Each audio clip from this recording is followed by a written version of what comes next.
Students good morning.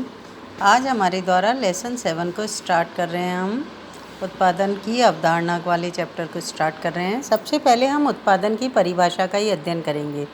उत्पादन किसी भी वस्तु की उपयोगिता का सृजन या उपयोगिता में वृद्धि या उपभोग वस्तुओं का निर्माण करना ही उत्पादन कहलाता है तथा वस्तु में उपयोगिता सृजन उत्पादन प्रक्रिया के द्वारा ही होती है।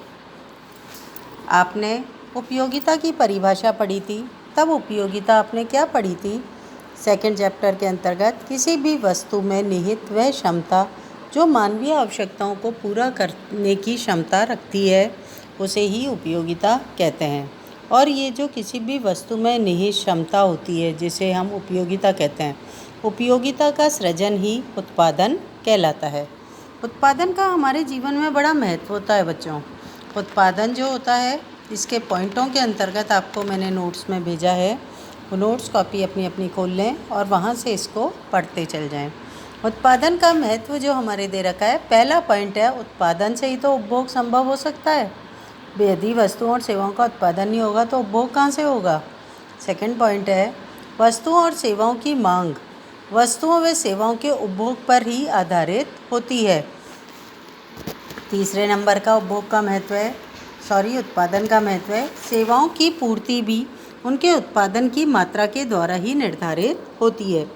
फोर्थ नंबर पर है किसी भी देश की राष्ट्रीय आय और प्रति व्यक्ति राष्ट्रीय आय का आधार भी उत्पादन के स्तर से ही निर्धारित होता है। पाँचवें नंबर पर है उत्पादन के स्तर में वृद्धिकारी परिवर्तन से एक देश में संपन्नता व आर्थिक समृद्धि आती है। और छठे नंबर के पॉइंट के अंतर्गत हम उत्पादन के महत्व को दें तो उत्पादन की समृद्धि एवं गुणवत्ता का लोगों के जीवन स्तर पर सकारात्मक या सीधा प्रभाव पड़ता है। यदि उत्पादन बढ़ेगा अर्थव्यवस्था में तो तेज़ी से लोगों का जीवन स्तर भी बढ़ेगा, देश की राष्ट्रीय आय बढ़ेगी, प्रति व्यक्ति आय बढ़ेगी। ये सब चीज़ें उत्पादन के महत्व को बताती हैं। अब हम पढ़ेंगे प्रमुख क्रियाओं के अंतर्गत उत्पादन। प्रमुख क्रियाएं आपको अच्छे से पता है कि मुख्य रूप से हमारी जो क्रियाएं होती हैं उनमें उपभोग, उत्पादन, विनिमय, वितरण और राजस्व को सम्मिलित किया जाता है। लेकिन ये जो यहाँ पर हमारे द्वारा पढ़ा जा रहा है उसमें हम अलग अलग का नाम ले रहे हैं। जैसे एक कारखाने में कपड़े, मशीनें, जूते, सीमेंट आदि का उत्पादन होता है। इसी तरह विभिन्न प्रकार की सेवाएं जैसे शिक्षा, चिकित्सा, संचार सुविधाएं इत्यादि भी उत्पादन ही कहलाती हैं। अब नेक्स्ट पेज पर हम चलते हैं। वहाँ पर है विभिन्न अर्थशास्त्रियों के द्वारा जो उत्पादन की परिभाषाएं दी गई हैं। एल्फ्रेड मार्शल ने कहा है कि उत्पादन को उपयोगिता का सृजन करना कहते हैं। फ्रेजर ने कहा है उपयोगिता की पुनः स्थापना करना माना है। और मेयर्स ने कहा है संकुचित अर्थ में उत्पादन को आदान प्रदान हेतु वस्तुओं व सेवाओं के रूप में परिमाण देने वाली प्रक्रिया कहते हैं। जेरोल्ड डब्ल्यू स्टोन ने कहा है उत्पादन साधनों को निर्गतों में परिवर्तित करने की प्रक्रिया होती है। अब हमारे द्वारा यहाँ पर दो शब्द और पढ़े जा रहे हैं। एक तो है पढ़ते, उत्पादन के साधनों को पढ़ते या आदा कहते हैं। और दूसरा शब्द है निर्गत या आउटपुट, वस्तुओं व सेवाओं के उत्पादन को प्रदा या निर्गत कहते हैं। नेक्स्ट हमारा टॉपिक है बच्चों उत्पादन के विभिन्न साधन जिनका हमारे द्वारा उत्पादन कार्य में प्रयोग किया जाता है। हम अलग अलग पॉइंटों का अध्ययन करेंगे जैसे भूमि, श्रम, पूंजी, साहस, संगठन, तकनीक, इन सब का अलग अलग अध्ययन करेंगे। और कुछ विशेषताएं भी इनकी हम अध्ययन करते समय ध्यान रखेंगे या परिभाषा का ध्यान रखेंगे कि ये साधनों की क्या परिभाषा या क्या विशेषता है। हो सकता है 1 नंबर के क्वेश्चन में हमसे इस तरह का क्वेश्चन पूछ लिया जाए बोर्ड क्लास के अंदर। सबसे पहले भूमि की परिभाषा भी यही है। भूमि प्रकृति से प्राप्त निःशुल्क उपहार होता है। दूसरे नंबर पर भूमि में कृपणता का गुण पाया जाता है। कृपणता बोलते हैं बच्चों कंजूसी को। जब तक इसमें मेहनत नहीं करेंगे फल नहीं देती है। मतलब भूमि खुद कुछ नहीं देती है कभी भी, व्यक्ति के द्वारा जितनी मेहनत की जाती है उसी के अनुरूप व्यक्ति भूमि से प्राप्त कर पाता है। भूमि की मात्रा सीमित होती है, भूमि को हम घटा या बढ़ा नहीं सकते हैं। हमारा भारत का क्षेत्रफल, हमारी पृथ्वी का क्षेत्रफल, इन सब चीज़ों को हम घटा या बढ़ा नहीं सकते हैं। ये स्थिर होती है, सीमित होती है। भूमि स्थिर होती है। अलग अलग स्थानों पर भूमि की उर्वरा शक्ति में भी भिन्नता पाई जाती है। जैसे किसी किसी क्षेत्र की भूमि बहुत अधिक उपजाऊ होती है, कहीं की बंजर होती है, कहीं की है ना, मतलब अलग अलग तरह की उनके उपजाऊपन में अंतर पाया जाता है। तो भूमि की यहाँ पर आपने 5 विशेषताओं का अध्ययन किया है। नेक्स्ट टॉपिक आपका श्रम। श्रम आपको अच्छे से पता है, जिसकी सहायता ये 2 प्रकार का होता है, एक शारीरिक श्रम और एक मानसिक श्रम। और श्रम की सहायता से ही हम, श्रम जो होता है वो सक्रिय साधन होता है। सक्रिय साधन मतलब एक्टिव, जितने भी उत्पादन के अन्य साधन होते हैं उन सबको इसी के द्वारा प्रयोग करके उत्पादन कार्य किया जाता है। पढ़ें श्रम का।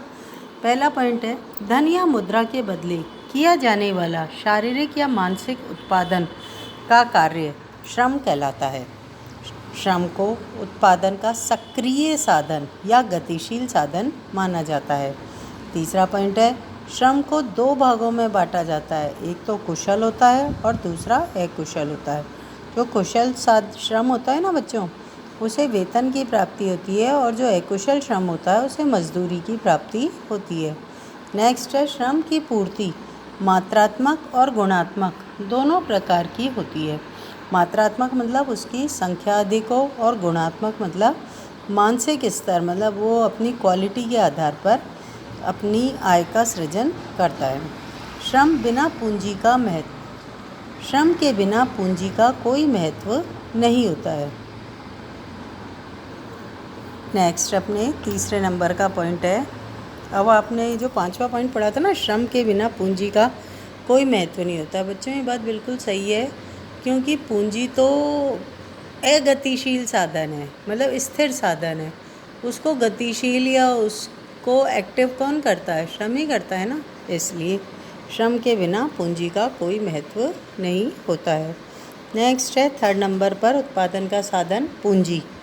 पूंजी पूंजी आपको पता ही है, पूंजी को नकद वित्त, नकद मतलब कैश जो है, फाइनेंस जिसे हम कहते हैं, मशीनों, यंत्रों आदि के नाम से भी जाना जाता है।